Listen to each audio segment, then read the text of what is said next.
Fala galera, vou desligar o ventilador aqui. Fala pessoal, então tô mais um aqui, mais um dia, em mais uma aula para vocês. Hoje foi um dia que eu gravei uma mini aula, uma mini apresentação ali sobre uma visão biopsicossocial da amamentação, abordando mitos, crenças, desafios mesmo que envolvem aí o período de amamentação para as mulheres, né? Eu pontuei alguns aspectos históricos também, mas vou trazer exatamente a parte aqui que eu fiquei responsável por falar hoje. E eu espero que isso ajude vocês aí a refletir sobre esse tema e possa contribuir para a jornada de vocês, assim como contribuiu para mim, beleza? Então, vamos nessa. Deixa eu ficar pequeno aqui e vamos para mais um vídeo, beleza?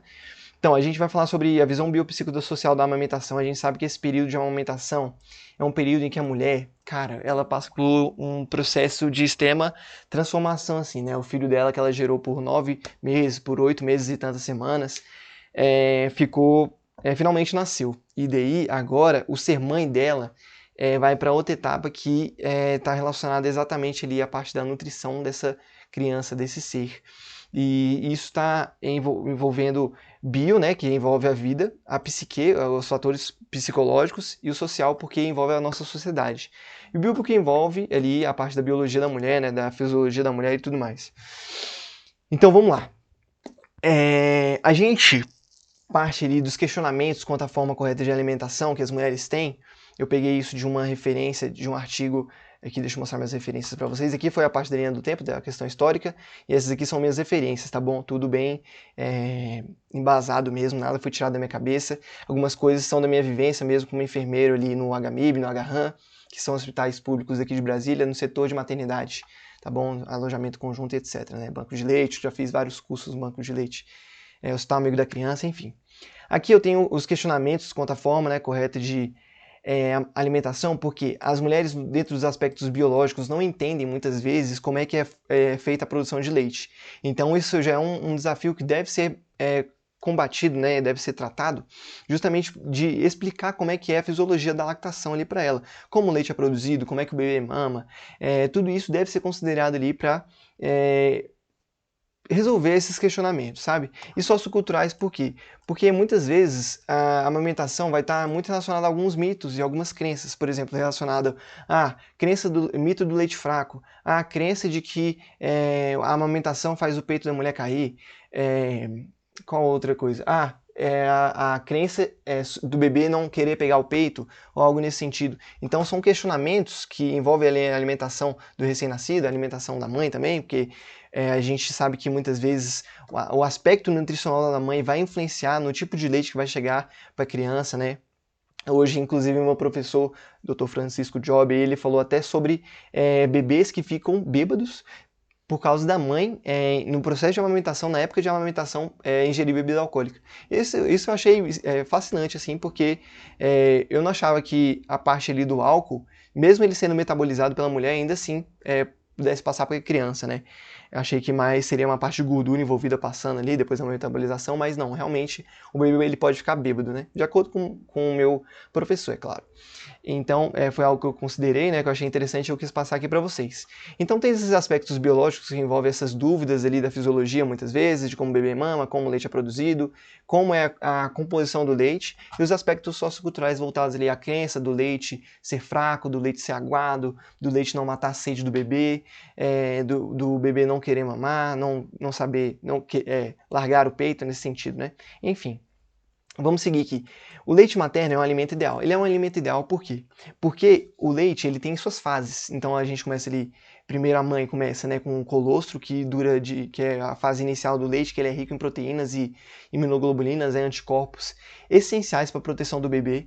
E isso dura do dia do nascimento, né, até o quinto, sexto, sétimo dia ali de vida do RN, e depois ele passa para o leite de transição, e depois vai para o leite maduro. E o leite de transição ele já é um leite que já começa a vir com mais lipídios, mais carboidratos, até chegar no leite maduro, que é um leite que tem proteínas, carboidratos, lipídios, vitaminas e tudo mais, tudo que é importante para o bebê. Então, esse leite vai passando por essas fases, e cada fase ele é correspondente ao processo de desenvolvimento do bebê. Primeiro, o bebê, quando ele nasce, ele tem um estômago do tamanho de uma ervilha, assim, sabe? Então, o colostro, que muitas vezes tem 5 ml, 2 ml, já é o suficiente para chegar lá naquela ervilha, né, de estômago e fazer com que ele seja metabolizado e o bebê já se desenvolve. É como se a cada mamada, o bebê, assim que fizesse a digestão ali do leite, fosse uma pessoa diferente, porque ele vai se desenvolver. E isso tudo é muito rápido, porque o leite ele tem essa capacidade de fácil digestão, entendeu? E tanto que isso até está relacionado à crença do leite ser fraco, mas isso aí eu vou falar mais para frente. A gente tem uma série de vantagens, tanto para o filho quanto para a mãe, para a família e para o Estado, quando a amamentação é feita de forma exclusiva, até os 6 meses, quando a amamentação dura ali até os 2 anos de idade para a criança. Por quê? Para o filho, porque a amamentação está relacionada a uma série de coisas, tanto proteção contra doenças autoimunes, alergias alimentares, doenças ulcerativas, eu esqueci agora, mas assim, um monte de doenças, principalmente essas crônicas e autoimune. O leite está relacionado ali... O fato do bebê mamar adequadamente está relacionado ali ao fato dele desenvolver a musculatura da face de uma forma mais adequada. O leite está relacionado também, por conta da sua quantidade de proteínas ali do colostro e tudo mais, ao maior desenvolvimento neurológico do bebê. Então é como se o bebê, se o bebê mama muito, e lógico, é estimular o ângulo da viga, ele tende a ser mais inteligente, é algo que são os benefícios do bebê. Para a mãe, existe uma série de benefícios, como menos risco de fraturas ósseas, risco de câncer de mama diminuído, risco de câncer de ovário diminuído, e uma série de coisas, né? Além disso, para a família, existe a amamentação, a parte do vínculo mãe-filho é fortalecido, a parte dos custos para a família, né, para o Estado, com fórmulas é diminuído, porque a amamentação, a mãe precisa ter uma nutrição adequada para amamentar, mas um alimento de fácil custo, de fácil digestão ali, quando a mãe consegue amamentar direito, entendeu? Então isso tudo para a família conta bastante e são os benefícios da amamentação. Aí eu pontuei aqui sobre a influência das emoções na produção de leite, tendo em vista que nesses artigos, algumas mães que eu vi, né, que eu li, algumas mães relataram que quando sentem culpa, ansiedade, quando se sentem sobrecarregadas, elas chegam até a diminuem a produção de leite, mas chegam até a cessar a produção de leite mesmo. Então é como se o fator emocional da mãe limitasse a produção dela. Isso, o contrário também é verdade. Quando uma mãe se sente motivada, se sente apoiada, se sente feliz, se sente satisfeita ali, isso aumenta a sua produção de leite e faz com que ela produza ainda mais, né? Contribuindo ali para o desenvolvimento do bebê. Então, por exemplo, famílias que são disfuncionais, geralmente têm problemas na amamentação, justamente por conta da culpa, da ansiedade, da sobrecarga envolvida, né? E a gente vai falar mais sobre esse sentimento de culpa ali daqui a pouco, né? Nesse slide aqui agora. Aqui tem a crença do leite fraco como uma visão psicossocial da sociedade e biopsicossocial que envolve o leite, né? Que o fato do leite ter muitas vezes uma aparência aguada, o fato de muitas vezes o bebê não parecer satisfeito com o leite porque ele mama um pouco, depois dorme, depois acorda de novo e quer mamar mais, mais e mais, faz com que essa crença seja muito evidente. É como se o fato do leite ser aguado não é porque ele é fraco ou ele é diluído ou algo nesse sentido. É porque, na verdade, ele tem uma quantidade X de proteínas específicas para o bebê. Então ele tem essa característica de ser mais aguado. E o fato do leite ser fraco no sentido do RN, né, do bebê, querer amamentar muito mais, querer mamar mais vezes, é justamente o fato do leite ser de fácil digestão. Entendeu? Então esses são os aspectos que envolvem ali o leite ser fraco. O fato do leite ter uma fácil digestão, o bebê vai mamar, vai dormir, vai descansar, depois ele vai querer mamar mais porque ele digeriu facilmente, então ele já se desenvolveu com aquele leite que ele digeriu, entendeu? Então não necessariamente é porque o leite é fraco, muitas vezes porque o bebê ele consegue digerir muito mais facilmente, ao contrário de um bebê que por exemplo, toma uma fórmula e fica 4 horas dormindo, sei lá. Ele fica dormindo ali porque aquela fórmula foi cheia de carboidrato, foi cheia de coisas para ele, coisas que deixou ele letárgico, entendeu? Que leva muito mais tempo para digerir, né? Então o bebê fica dormindo mais tempo mesmo, mas não quer dizer que o leite é mais forte, quer dizer que ele é mais difícil de ser digerido, entendeu? Aí tem outro mito também, que é o mito do bebê não quis pegar o peito.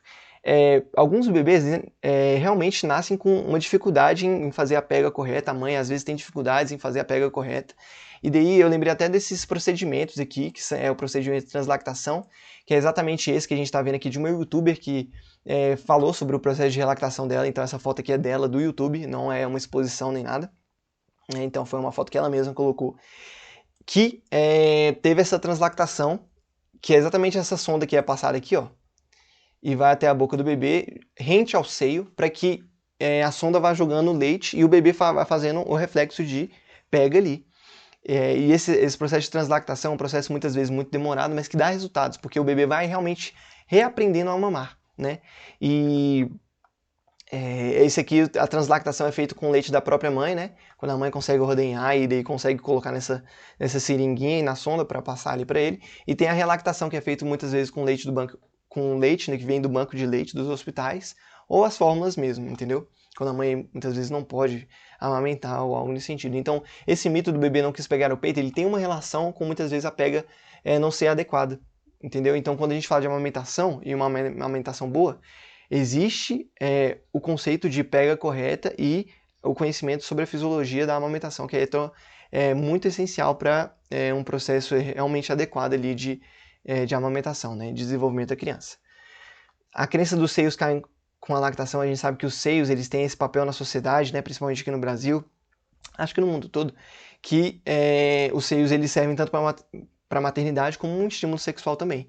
E muitas vezes as mães mais preocupadas necessariamente ali com a parte física, que envolve sua autoestima e tudo mais, acaba acreditando nesse tipo de crença que acaba muitas vezes levando a um desmame precoce da sua criança, tendo em vista ali, pensando no seu bem-estar ali físico, visual, e isso deve ser tratado pelos profissionais de saúde quando vem essa questão, né, sobre essa crença de que os seios vão cair com a lactação. A amamentação como um dever materno, eu trouxe aqui isso aqui justamente porque o sentimento de culpa está muito relacionado a esse fato do dever materno da mãe em amamentar. É como se a mãe, assim que parisse ali, tivesse a criança, fosse o dever dela, fosse a obrigação dela amamentar, e tudo que desse errado com ela ali, com o bebê dela, frente a esse processo de amamentação seria culpa dela, então ela é culpada por tudo, do jeito que põe o bebê para mamar, do jeito que faz as coisas. Então esse dever materno pode levar ela a uma culpabilização enorme e fazer até com que ela não consiga produzir leite adequadamente. Então é nesse sentido que essa amamentação com esse dever materno que eu coloquei aqui, entendeu? Esse problema que muitas vezes a amamentação é mais uma obrigação para a mãe do que necessariamente algo natural e satisfatório, entendeu? Então foi nesse sentido que eu trouxe isso aqui. E eu trouxe aqui também a expressão de amor da mãe para com seu filho. Eu coloquei isso porque no artigo falava que muitas mães relataram que o processo final, assim, de ser mãe, lógico que a mãe tem várias outras funções, mas um marco muito importante de ser mãe é exatamente o fato de conseguir amamentar a sua criança. Então, eu coloquei aqui como uma expressão de amor justamente pela satisfação que muitas mães têm em amamentar e sendo uma visão biopsicossocial relacionadas ali a essa satisfação, a esse marco histórico que consolida o ser mãe, né? Colocar o bebê no seio, tudo mais, ver ele mamando, colocar ele para dormir e tudo mais, como algo muito importante, né? Uma expressão de amor com o filho. Lógico que, por exemplo, mães que não podem amamentar por determinada doença ou não têm uma produção de leite ou algo nesse sentido, devem ser acompanhados por profissionais. Então, um entendimento profissional quanto aos fatores biopsicossociais, tanto as crenças do leite fraco, problemas com lactação e tudo mais, devem ser avaliadas, devem ser consideradas e devem ser trabalhadas ali, um passo após o outro, sabe? Não é necessariamente um encontro que tudo será resolvido, né? Necessariamente uma translactação e um processo de translactação que o bebê já vai aprender a mamar, não. É um processo, sabe? Então, o entendimento profissional acerca de tudo isso é essencial e é isso que eu queria trazer para vocês nesse vídeo de hoje.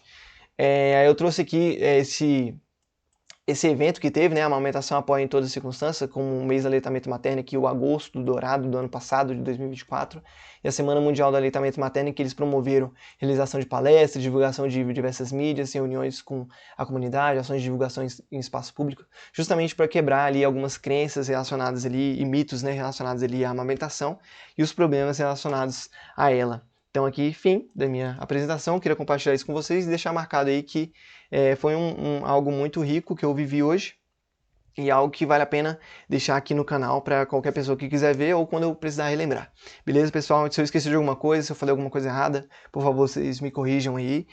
Se eu contribuir para a trajetória de vocês, comentem aqui também, que eu leio todos os comentários, eu compartilho a minha história, né? E vamos nessa, vamos nos tornar médicos de verdade, pessoal. Tamo junto. Valeu!